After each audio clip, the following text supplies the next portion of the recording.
In exactly 12 hours, Michael Saylor takes the mic, and 20,000 people are already in position to watch what happens next. Let me tell you exactly what's happening today, why this specific moment is different from every other Bitcoin breakout we've seen this cycle, and what the data is actually telling us about where this goes from here. Because the setup we're looking at right now is not normal. It's not random. And by the time this weekend ends, we'll know whether Bitcoin is launching into a new leg or whether everything we just saw was one massive trap. First, the numbers. And I mean the raw, unfiltered numbers that most people scrolling through headlines right now are completely missing. Bitcoin just broke $80,000 for the first time since January 31. Let that sink in for a second. January 31, that was 3 months ago. 91 days of Bitcoin getting rejected at this level, backing off, consolidating, trying again, failing again. 91 days of traders calling for 70K, 65K, 60K. 91 days of people saying the bull market was over, the cycle had peaked, the institutions had stopped buying. And then this morning, this actual morning, Bitcoin printed $80,894.77 according to CoinDesk,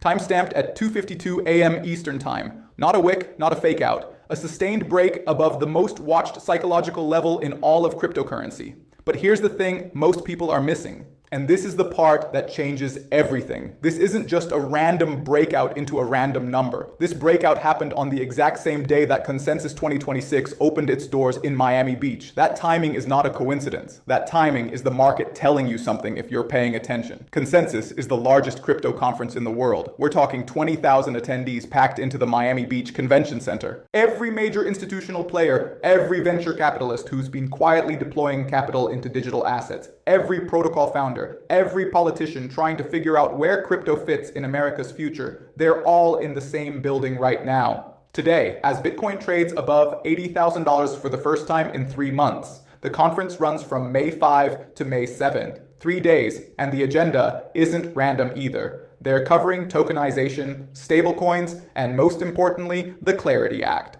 That's the bipartisan bill that could finally give crypto a clear legal framework in the United States. The bill that's been sitting in legislative limbo for months. The bill that, if it passes, removes one of the single biggest overhangs on institutional crypto adoption, regulatory uncertainty. Senator Cynthia Lummis has been pushing the Senate to pass this thing. The Clarity Act divides oversight between the CFTC and SEC, creates a federal market structure for digital assets, and gives institutions the legal clarity they've been demanding before they deploy serious capital. The bill passed the House 8 months ago. The Senate Banking Committee is expected to mark it up this month. And the entire crypto industry is gathered in one building watching it happen while Bitcoin breaks 80K. Stop and think about what that means. You have 20,000 of the most influential people in crypto, the people who actually move capital, write legislation, and build infrastructure, sitting in the same room watching Bitcoin reclaim a 3-month high while the regulatory framework they've been waiting for moves through Congress. That's not just a conference, that's a coordination event.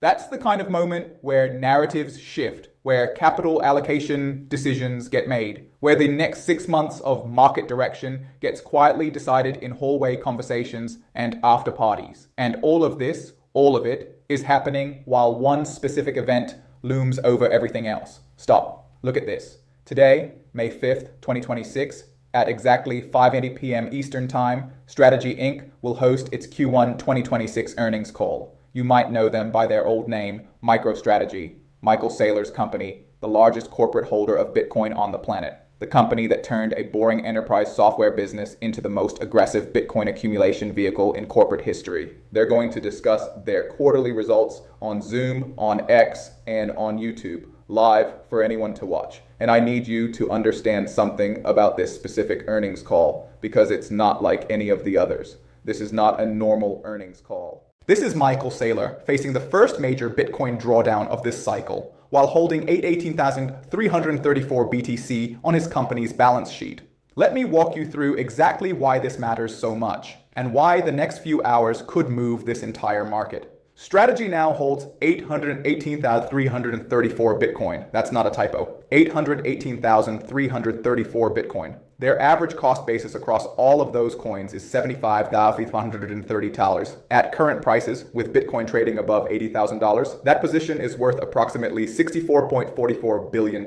That represents a 4.23% unrealized gain. Saylor is currently in profit on his entire position. But here's where retail traders get confused and where they lose money. Q1 2026 was a rough quarter for Bitcoin's price. The asset dropped more than 20% from its highs. And during that entire drawdown, while everyone else was panicking, while Twitter was calling for 50K, while the bears were celebrating, Saylor kept buying.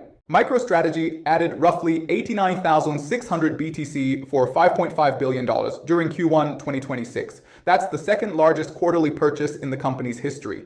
They bought the dip hard, but because of mark-to-market accounting rules, the GAAP standards that require companies to report changes in the value of their assets as gains or losses on their income statement. Strategy's Q1 filing shows a $14.5 billion unrealized loss. The same accounting rules that made them report massive paper gains when Bitcoin was rising now force them to show massive paper losses when Bitcoin falls. Analysts are projecting a first quarter loss of between negative $18.98 and negative $27.33 per share. The Zacks consensus estimate is negative 341 EPS, but the broader analyst range shows much deeper losses tied to that Q1 drawdown. These are the numbers that are going to hit the headlines tonight. These are the numbers that financial media is going to splash across every screen. And most people watching this are going to see those headline numbers. $14.5 billion loss, massive negative EPS, and assume it's bearish. They're going to see MicroStrategy reports huge loss and think Saylor is in trouble. They're going to short MSTR. They're going to sell Bitcoin.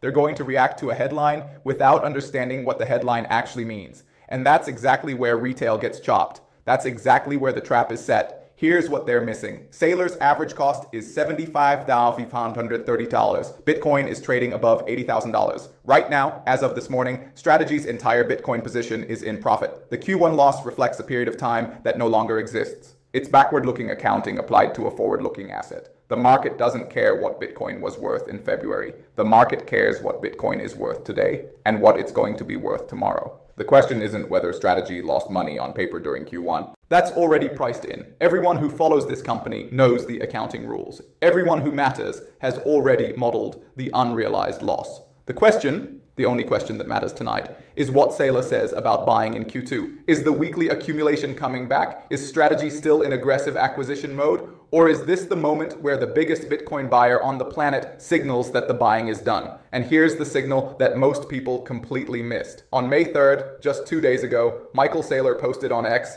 that Strategy will make no Bitcoin purchases this week. His exact words, no buys this week, back to work next week. That's it. No explanation, no context. Just a simple statement that the buying has paused. Now, Saylor has taken breaks before. His 13-week buying streak snapped in late March. But this pause is different. This pause lands during MicroStrategy's first sharp quarterly Bitcoin drawdown of the cycle. This pause happens the week of his earnings call. This pause happens while 20,000 crypto leaders are gathered in Miami watching Bitcoin test 80K dice. The timing is deliberate. The silence is strategic. And tonight, we find out what comes after the silence. There's another layer to this that I need to walk you through because it changes how you should interpret everything Saylor says tonight. Strategy has been shifting its funding strategy. For years, they raised capital through at-the-market stock offerings, basically selling MSTR shares to buy more Bitcoin. That created dilution for existing shareholders, but it worked because MSTR kept going up faster than the dilution dragged it down. But recently, they've introduced something new, the Stretch Preferred Share Program. STRC, the Stretch Preferred, has become Strategy's primary funding engine since they stepped back from at-the-market offerings. These preferred shares pay an 11.5% dividend and recently traded below par value. Critics, including Peter Schiff, who never misses an opportunity to attack Saylor, argue that this structure introduces dilution and refinancing risk if Bitcoin extends lower.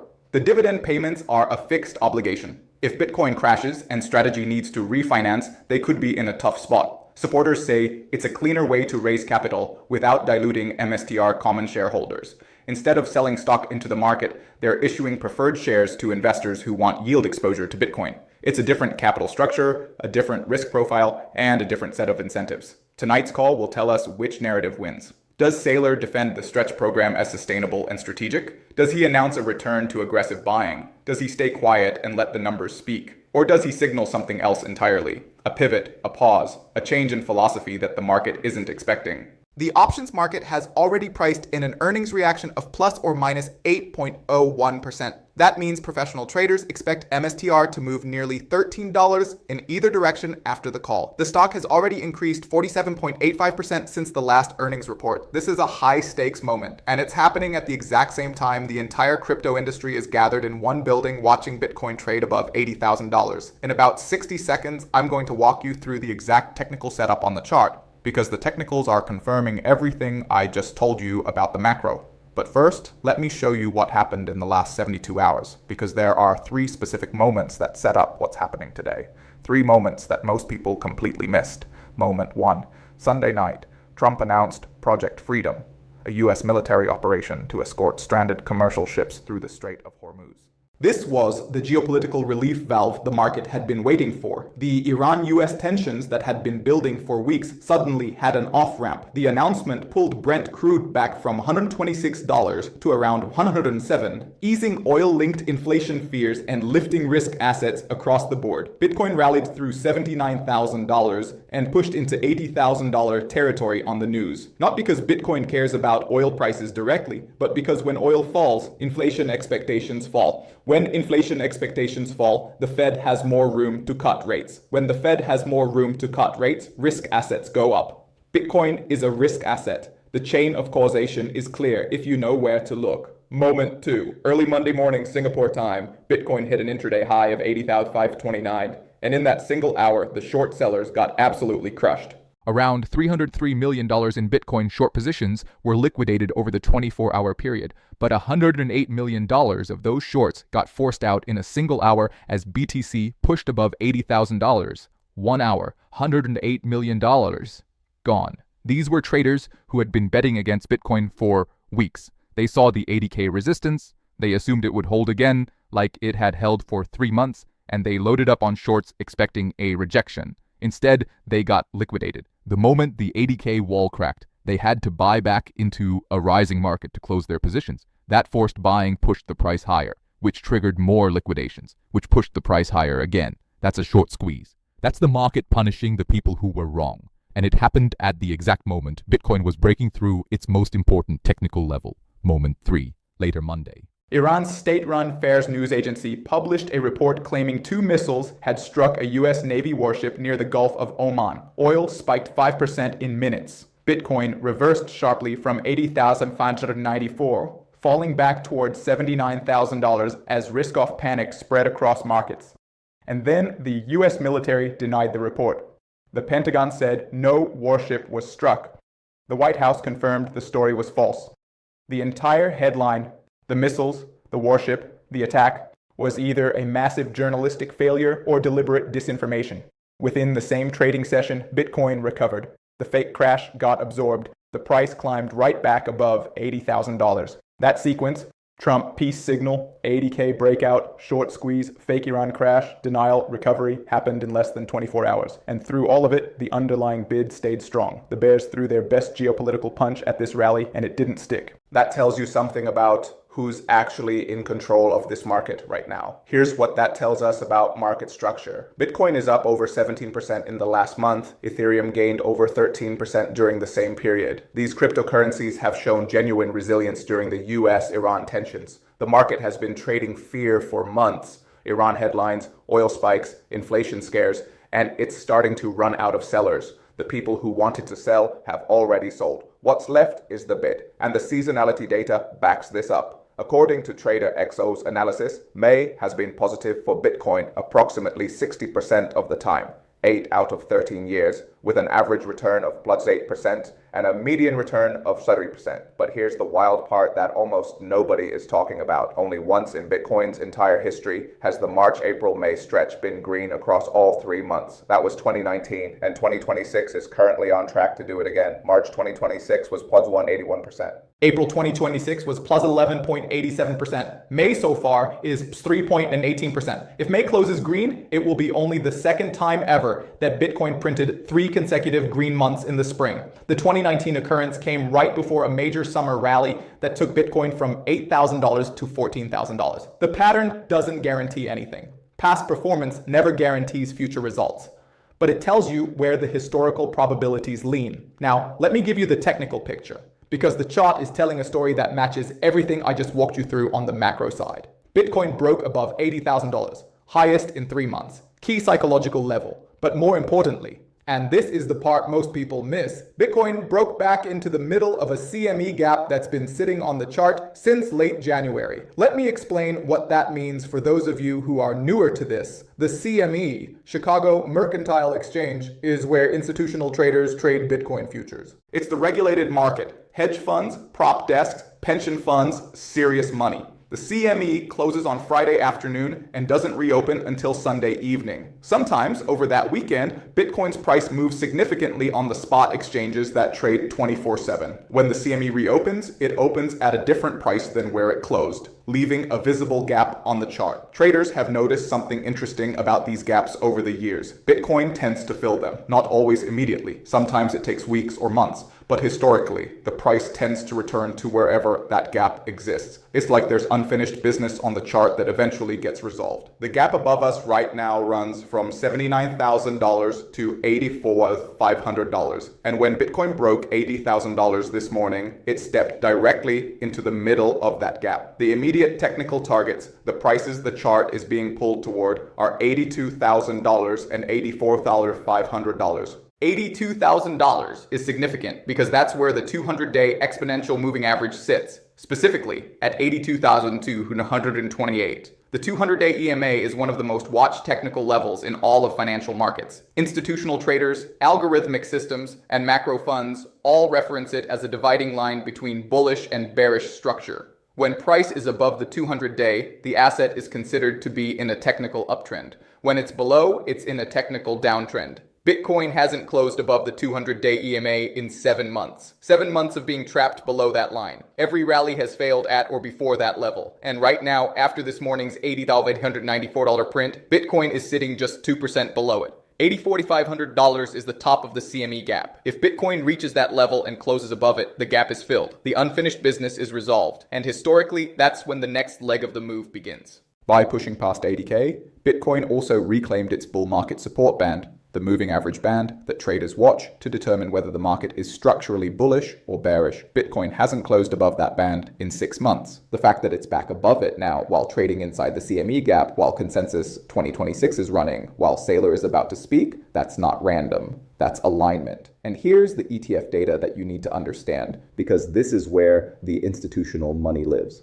April's $1.97 billion in ETF inflows was the strongest monthly total of 2026. US spot Bitcoin ETFs logged 8 consecutive days of net inflows totaling $2.1 billion through April 23. And here's the concentration risk. BlackRock's IBIT was responsible for roughly 75% of all capital entering the category during that streak. The ETF flows are bullish, no question, but they're also heavily concentrated in one product. If BlackRock stops buying, the inflow streak stops with it. That's the risk. The opportunity is that BlackRock hasn't stopped buying, and every day they continue, more capital enters the Bitcoin ecosystem at the institutional level. For the technical breakout to stick and for Bitcoin to close above 82,228 on a weekly basis and confirm a trend reversal, 3 things need to happen.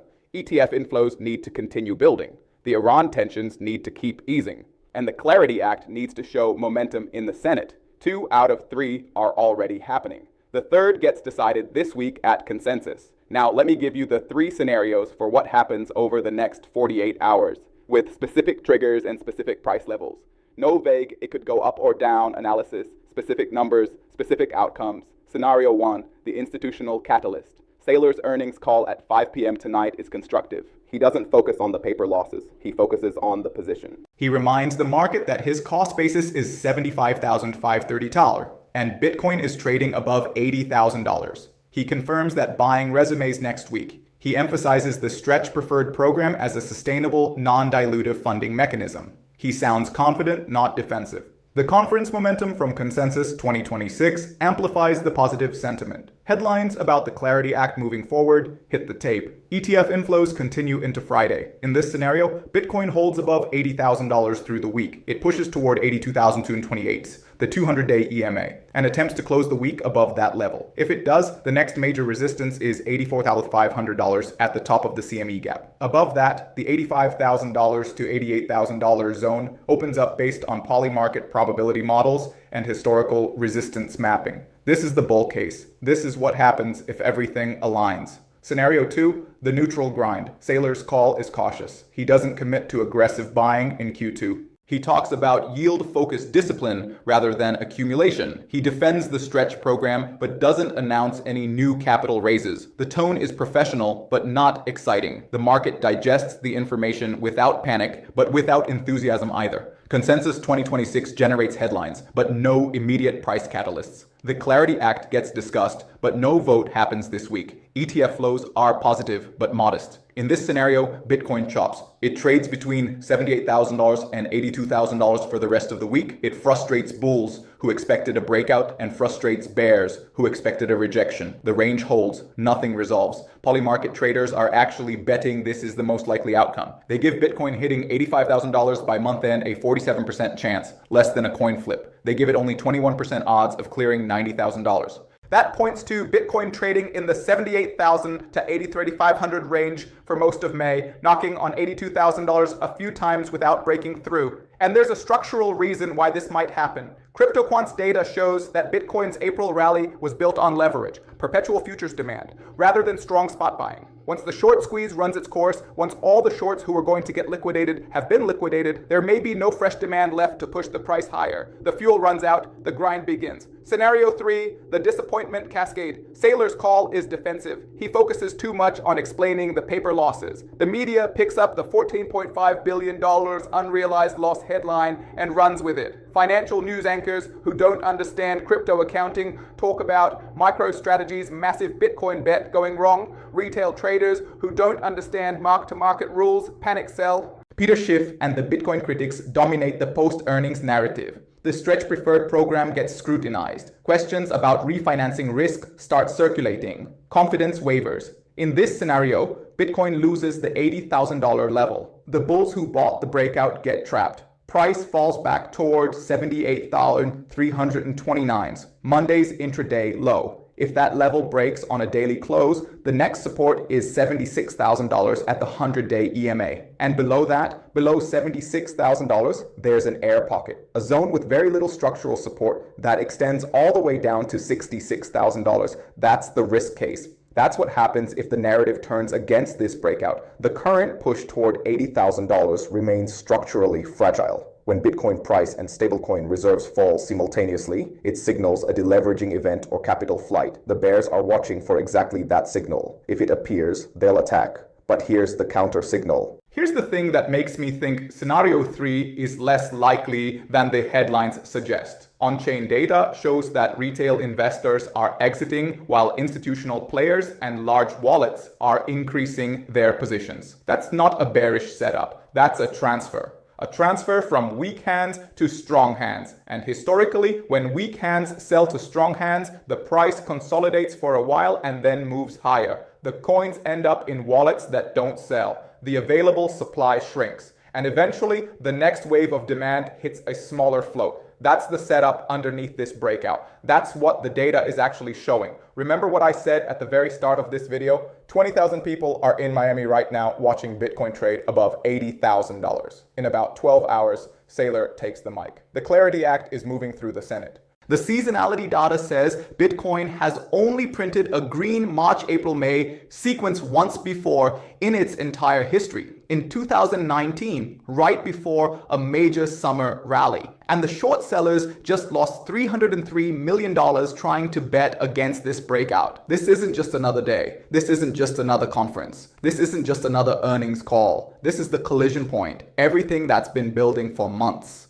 The ETF flows, the whale accumulation, the short squeeze setup, the Iran tension easing, the regulatory momentum, the Saylor pause and return. All of it converges in the next 48 hours. The conference runs May 5th to 7th. The earnings call is tonight at 5 p.m. Eastern. And by the time this weekend ends, we'll know whether Bitcoin is starting a new leg up toward 85K and beyond, or whether this was just another 80K rejection that traps the late buyers. Let me tell you exactly what I'm watching. 3 levels, 3 triggers. The first level is $80,000. Can Bitcoin hold it through the Saylor call tonight? Can it close the day above that round number? If yes, the bulls stay in control. If no, questions start getting asked. The second level is 82,220, the 200-day EMA. That's the confirmation line. A weekly close above that level changes the macro structure from bearish to bullish. It would be the first time Bitcoin has closed above the 200-day in 7 months. If that happens, the conversation shifts from, is this a bear market rally,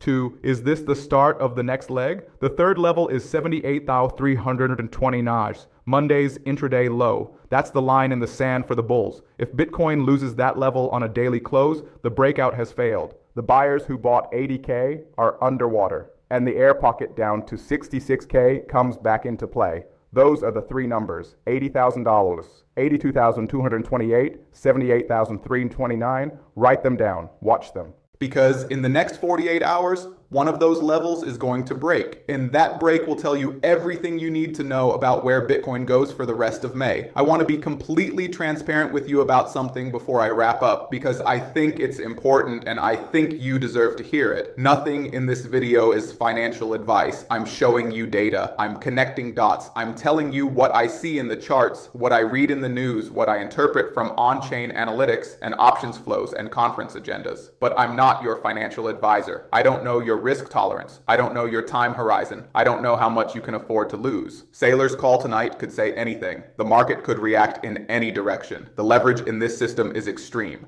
$58 billion in open interest sitting on top of this price right now. And when leveraged positions unwind, they unwind fast. People get liquidated in minutes. Portfolios get wiped in hours. I've seen it happen. I've watched it happen in real time. And it can happen again. If you're trading this, size your risk appropriately. Use stop losses. Don't bet money you can't afford to lose. If you're investing for the long term, zoom out, ignore the noise, and remember that Bitcoin has survived every crash, every FUD cycle, every bear market in its history, and come out higher on the other side. And if you're just trying to understand what's happening, if you're here to learn, to get context, to make sense of the chaos, then stick around, because I'll have the reaction video the moment Saylor stops talking. Drop in the comments right now. I want to hear your prediction before the call. What do you think Saylor says tonight? Does he confirm buying resumes next week? Does he stay cautious and focus on the stretch program? Does he drop a bombshell nobody is expecting? Tell me your prediction in the comments, because by this time tomorrow, we'll know who was right. And if you want the live breakdown the second the earnings call ends. If you want to know what Saylor actually said and what it actually means before anyone else makes sense of it, hit subscribe right now and turn on the notification bell. I will be here the minute that call ends, breaking down every word and every number. This week isn't over yet. Tomorrow could change everything, or it could confirm everything we saw today. Either way, I'll be here, and I'll see you tonight.